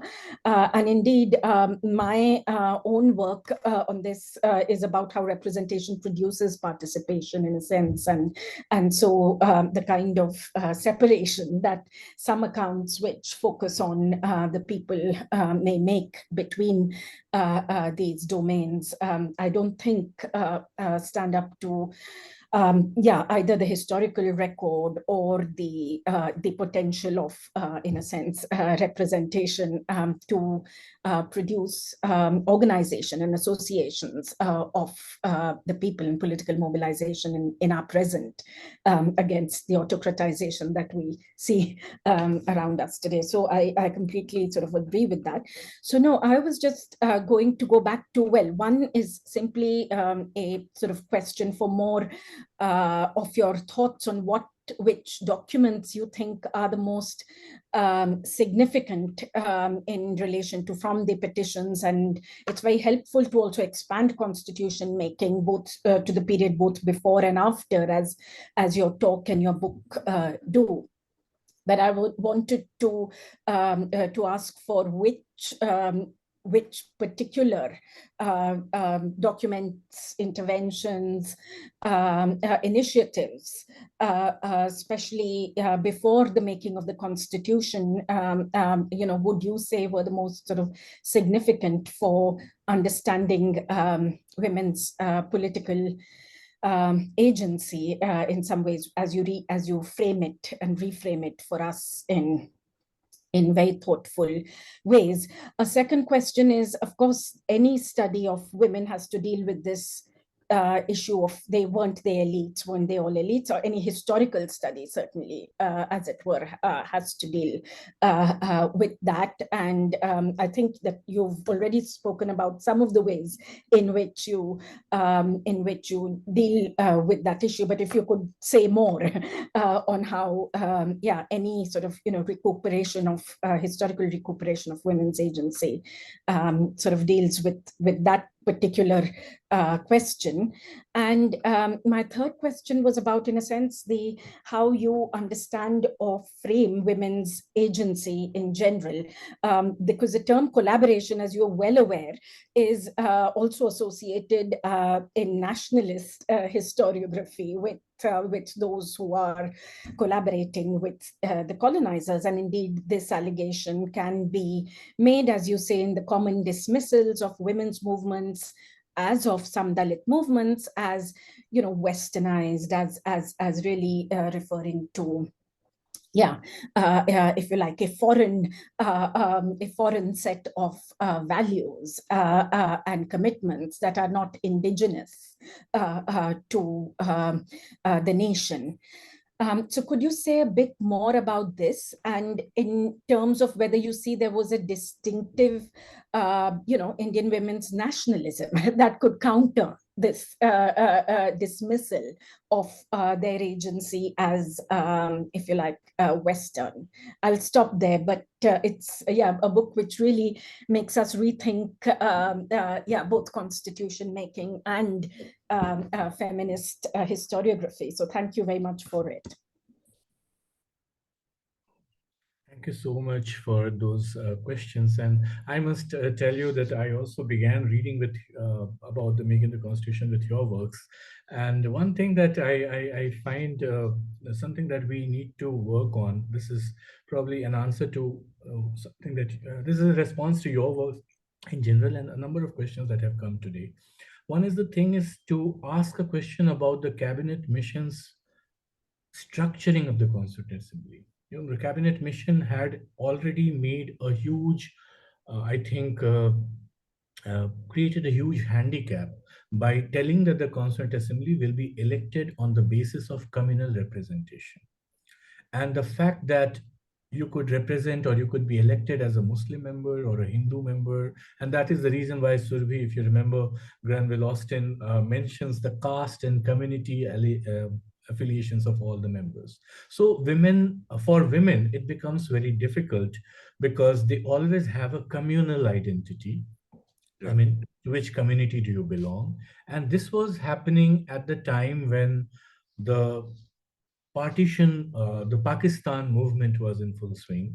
AIWC had to confront its own members, many of them who believed that we need Pakistan because there needs to be a separate representation. The question of the limitation, as you said, or limits of representation were already predetermined in a huge way by the very composition of the Constituent Assembly, by the very rules through which the Constituent Assembly was elected. And for women to participate as feminists in this particular kind of a body was already a very difficult task. So the 40-odd women whose names were floated by the women organizations before the Constituent Assembly was elected, they were very, very cautious that we have to find a woman from this community, we have to find a woman from that community, from this region, and so on and so forth, so that they could meet the requirements of the cabinet mission's proposal.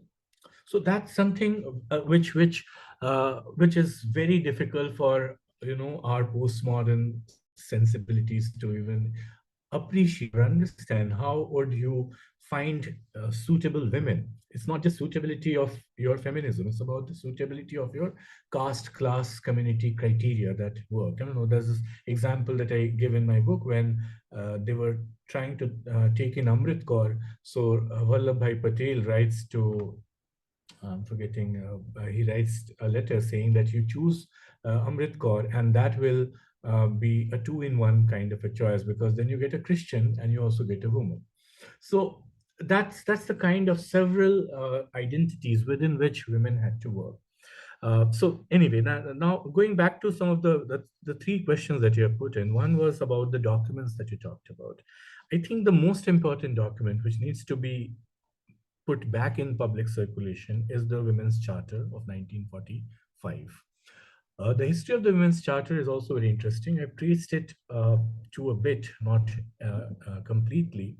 It was not drafted by one person. I mean, I have, and I'm very, it gives me goosebumps even when I think of, I have the handwritten, I like a scanned copy of the handwritten draft by Hansa Mehta of the Women's Charter in her beautiful handwriting with erasers and all these marks. But that was only one draft. It went through several drafts, and there were at least 4 or 5 women who represented different kinds of views. For example, Hannah Sen, who was then the president of the AIWC and the principal of Lady Irwin College, Lakshmi Menon, who was a very staunch liberal.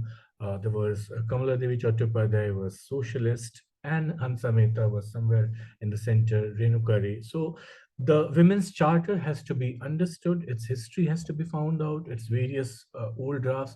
There were 2 works that I was doing in conjunction with this. One was, which has partially been done by Rosalind Parr, on the international dimension of women's movement in India. I called it Indian Feminism in an International Frame. But apart from that, the other work which I have started working on is the intellectual history of the AIWC itself. So AIWC's transition from being a NGO kind of body, which would take care of schools and food for children and so on, although that is also not insignificant because it was AIWC that had advocated midday meal schemes as early as in 1940s for school children, which is considered to be a very radical, judicial intervention in this country. So AIWC's transition from being a civil society organization that worked as a social work organization, a women's education organization, to a political organization, that needs to be understood. That is one. The second document that I find very important is the Women's Role in Planned Economy, which was the National Planning Committee's document.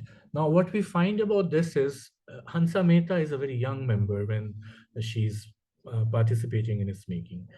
Many of the women members who were party to this document's writing could not come to the Constituent Assembly. Either they had fallen out of the AIWC or they had grown too old, or for various reasons. It also has, I discussed this, a lovely note of dissent, which to my mind would be radical by any standard in the world, by Kapila Khandewal. If you look at that, there's a note of dissent attached to the report of National Planning Committee on Women's Role in Planned Economy, which has some of the most radical feminist arguments that I've ever read. So there's a paper on Kapila Khandewal, which I read, I think by, I'm forgetting the name of the author, but there are works which we need to go into, as I said, the prehistory of these documents, not just these documents, but how these documents were drafted. What were the debates that went into the making of these drafts, these documents? How did these women say? I think somebody told, I think it was Surbhi or someone at the Delhi panel we were discussing. We talked about the compromises that these women made. I would say, I mean, this is something that happens to any individual. In 1931, Hansa Mehta was far too radical than what she was in 1950. It's also age. It's also the kind of position that you occupy in a particular organization.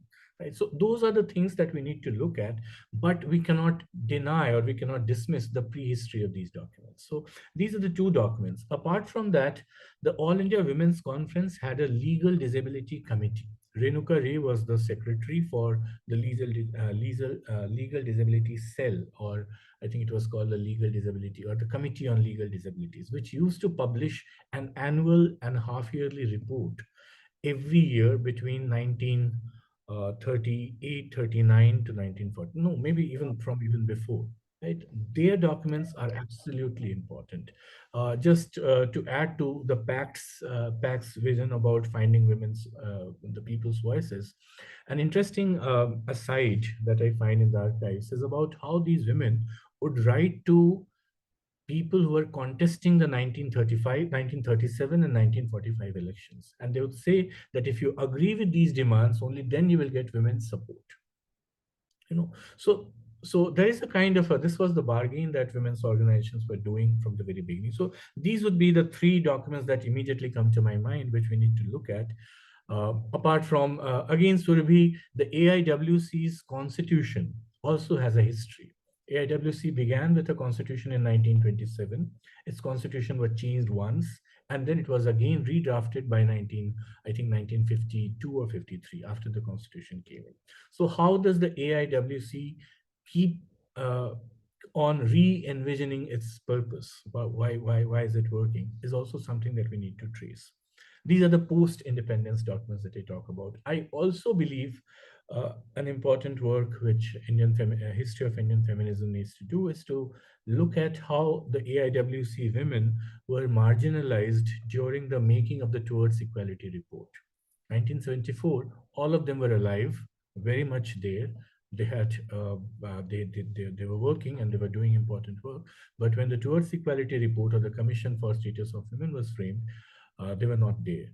Part of the reason is, of course, that women's movement had moved into a different direction, but part of the reason is also that they were not in the good books of the Indira Gandhi government.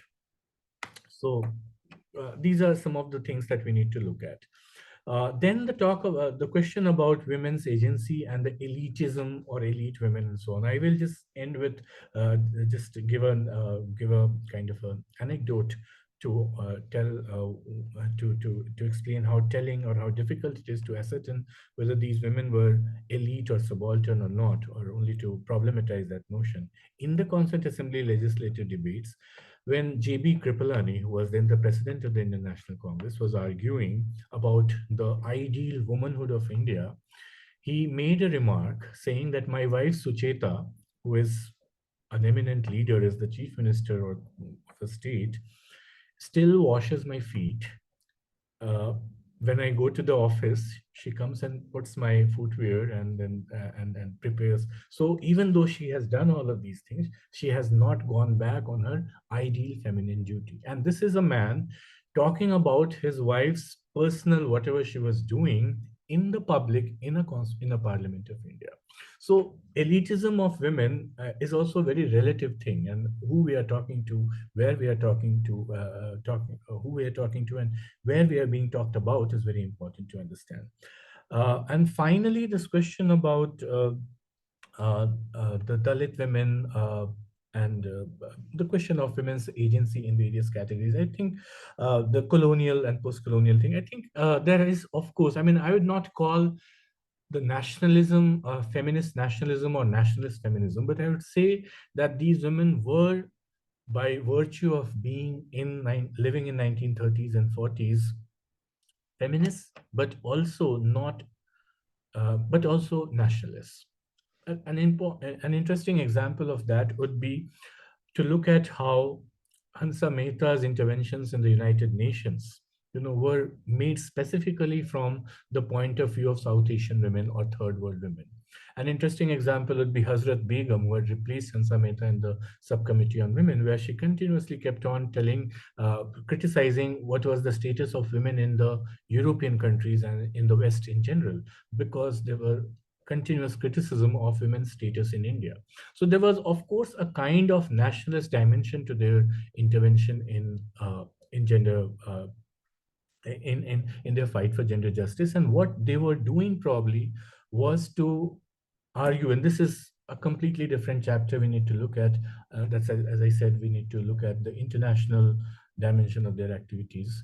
One can see that Indian feminists were trying to project themselves as Indian feminists who can also give a leadership to feminism in the larger world. So that was maybe a subtle and nuanced and in undertones, but that was definitely a very defined politics of these women. Perfect. Thank you, Achyut. I have two questions, one from Kanika, one from Aishwarya. I'll go to Aishwarya in a moment. We can take them together. Kanika's question is, Achyut, in your presentation, you briefly indicated that it might be possible to understand Gandhi's role or influence on the constitution-making process through women's participation in the assembly. I found this quite interesting and would love to hear your thoughts on this. It also reminded me of the idea of a missing or absent father, here the national father, from a psychoanalytic perspective, though not sure that you take that approach in the book. Thanks to all for a fascinating discussion. That's from Kanika. I'll go to Aishwarya next. Aishwarya, I think you should be able to talk.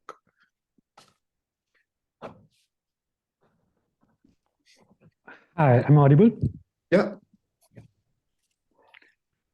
Great. Okay, all right, thank you. Thanks so much for organizing this. And I have not completed the book yet.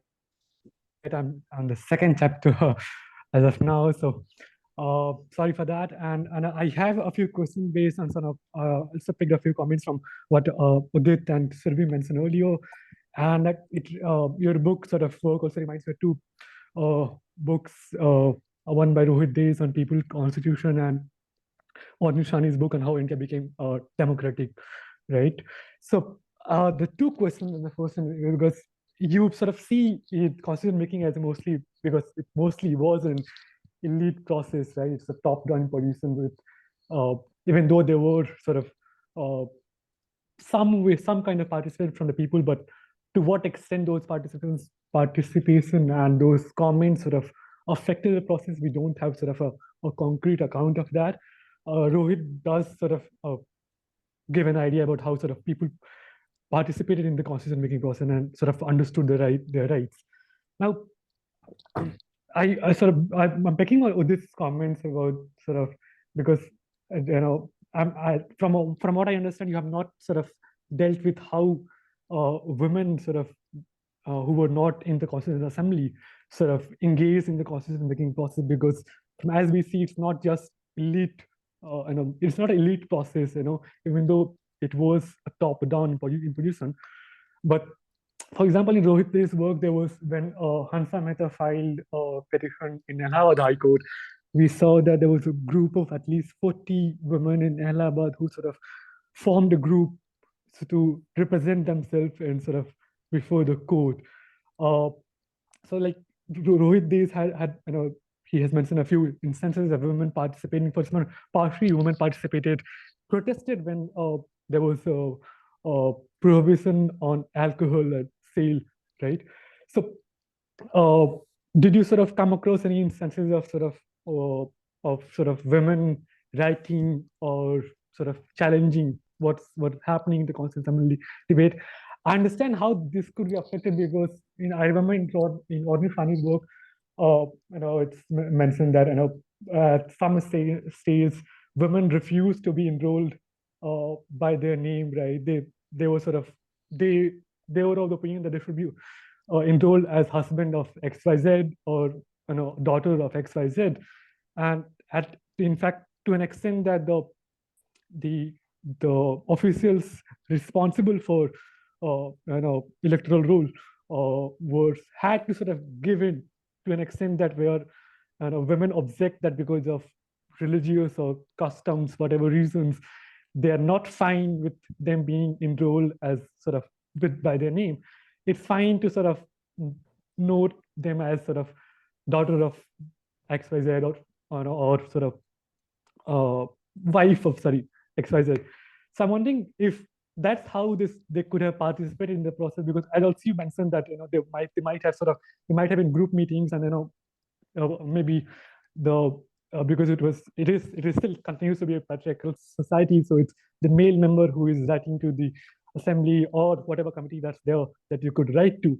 So I understand it's difficult to sort of trace back how women could have participated because there is no sort of record of that. But I again to sort of push you if you're willing to sort of take on that role and maybe write that for us in the future. That's it. Again, congratulations on the great book, and I look forward to completing on the book. Thank you so much, Ashwini. So should I go ahead or? Yeah, please go for it. Yeah. So I begin with Ashwini's question because we're already talking about how we can retrieve the voices of other people who made the constitution. So I do not really find any evidence of this kind of thing. But one needs to remember that throughout their politics, the women members of the Indian Constituent Assembly did not present themselves as wives or sisters of anyone. You know, it was very clear to them. Actually, in the United Nations, during the drafting of the UDHR, Hansa Mehta made this intervention that the individual has to be the unit and not the family. And that is the position that they took continuously in the Constituent Assembly itself, that the individual without his or her their family association has to be considered as the primary unit of a state or nation state. So that's something that maybe if that there were women who refused to be known as somebody's wife, but I gave the example just a while ago of Sucheta Kripalani, who never said that I am wife of GB Kripalani, but GB Kripalani made a point that I am her husband. So that's something that kept on happening. This is the part of the sexism and gender politics that was there. The other important thing that Rohit's book is called A People's Constitution. If you read the Constituent Assembly debates, towards the end, it is Durgabai Deshmukh actually who describes the Indian Constitution as a people's constitution. And she says that this is a people's constitution, 100% people's constitution. What she meant by this is probably this. She says that this is a constitution which the people will run. This is a constitution which should not be allowed to represent any particular ideological group, and it has to become the voice of every single person in this country. One has to go back to the background of all these women. Durgabai's, I haven't been able to, I didn't do, that was not part of my methodological approach, but Durgabai spent her entire life working for, sex workers before she became a lawyer. And she was imprisoned twice during the nationalist movement, the Gandhian movement. And I'll come to the Gandhi question in the same connection. And it was in the prisons when she met the most ordinary, quote unquote, subaltern women in the prisons that she discovered that these women need to be represented. And that was the motivation why she studied law. And when she wanted to study law, the Banaras Hindu University refused to give her admission, saying law is not a subject for women to study. So to say that this is a people's constitution in a very empirical manner might be difficult, but to say that conceptually women were trying to make it a people's constitution by bringing in voices of all these women. Think of the women who worked in night shifts in factories, who were represented by Dakshayani Velayutan, or Anne Mascarini, who represented women who would travel as daily passengers in crowded buses and cars and getting molested while they were doing that. That is a kind of representation of the ordinary Indian women's experience in the making of the Constitution. And that is why every single article has, whenever women intervened, there was some lived experience that was in the back of their mind. And they would think of how this article would affect the life of that particular woman or that lived reality of women. So that's one thing. The other thing is, I'm just trying to think aloud here, is maybe I have not pursued this much, and that's why I think a conversation like this is of immense benefit and use to me. Thank you for organizing this. Is the fact that each time women made an intervention in the Constituent Assembly, it became a news report in a major newspaper. That would not happen with other men, unless you're a Nehru or a Patel. But when women said something, it was always reported in newspapers because women are saying something, they draw attention. And that could have probably galvanized some kind of, momentum for women's voices when they would see that women are saying this in the Constituent Assembly, they're raising this issue and that issue and so on and so forth. So one probably has to go to the newspapers and look at letters written to newspapers. Newspaper reading was a very important part of the Constituent Assembly Secretariat. The Constituent Assembly Secretariat is something that we have to look at. Unfortunately, in India, we are not very good with keeping documents, but they would receive newspapers, cuttings of newspapers, every single report that were presented in the Constituent Assembly, report of the activities of the Constituent Assembly. For example, this again is a chilling thing to remember. Ambedkar's papers, the drafting committee's records, one can see that Ambedkar had a huge, ledger kind of a document. On one side, he would write the possible drafts that he would write. And on the left side, he would paste various letters that he had received or the criticisms of the working of the Constituent Assembly published in newspapers. And then he would see what is being said about what I'm going to do. And then on the right side, he would kind of respond to that. So the members of the Constituent Assembly were definitely very, very sensitive to what was happening in India. I think we need to also remember that Indians are a great, as a public, Indians were deeply engaged in the making of the Constitution, reading through news reports, attending wherever these people would go, writing letters to that. So that could have been done. Going back to Gandhi, I think that was a brilliant question and very important question. It was just a kind of speculation that I made, but I will have to give you some basic examples here. Rajkumari Amrit Kaur was very, very close to Gandhi and was once almost a kind of a secretary to him. During the Shimla conference, when Gandhi arrived at Shimla in 1945 and again in 46, it was at Amrit Kaur's house that he stayed. Amrit Kaur would definitely write many letters to Gandhi to intervene into in the making of the Constitution, also to make some kind of a, gain some kind of a support from Gandhi vis-a-vis various arguments that they would make in the Constituent Assembly. Renuka Ray was with Gandhi in Noakhali when Gandhi was in Noakhali during the 1947 riots. And Renuka Ray was not elected to the Constituent Assembly in the first instance. So of the 15 women who were elected to the Constituent Assembly in July 1946, Renuka Ray's name was not there. She joined the Constituent Assembly much later. So she brought in a lot of Gandhian ideas. Durgabai Deshmukh, as I already said, was working for Gandhi. And interestingly, since we talk about Gandhi, she was also working for the nationalization of Hindi as a language in the South. Okay, and that was a Gandhian project that she was working on. So that is how you can think of Durgabai bringing in Gandhi. You can think of Dakshayani Velayudhan herself, whose marriage was presided over by Gandhi and Kasturba. So all these women had very, very close associations with Gandhi. They would write numerous letters to Gandhi. And they would also had huge differences with Gandhi, by the way. It's not that they always agreed with him, but there was a continuous, I think, flow of ideas between Gandhi and these women, which went into the Constituent Assembly. I think I don't remember whether I wrote this or not, but women's opposition to compulsory military conscription was also a form of Gandhian opposition. That in a country which has fought its freedom through nationalist, non-violent means, right? What is the point of having military conscription? I think other very important thing is something that we have to work on is the impact of Gandhi's assassination on the discourses in the Constituent Assembly. Gandhi's assassination was received differently by different group of people there.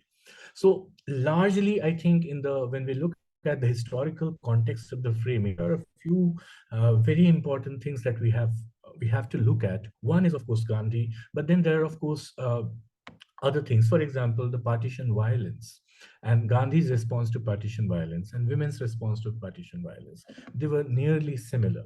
There were two groups of women.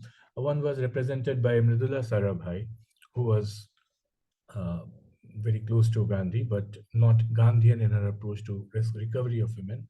And the other was represented by the women members of the Constituent Assembly. So we have to look at Gandhi as a very important figure and Gandhi's responses to things that were happening at that time, which ones were in agreement with, or on which ones did women agree, and how did that lead into the making of the Constitution.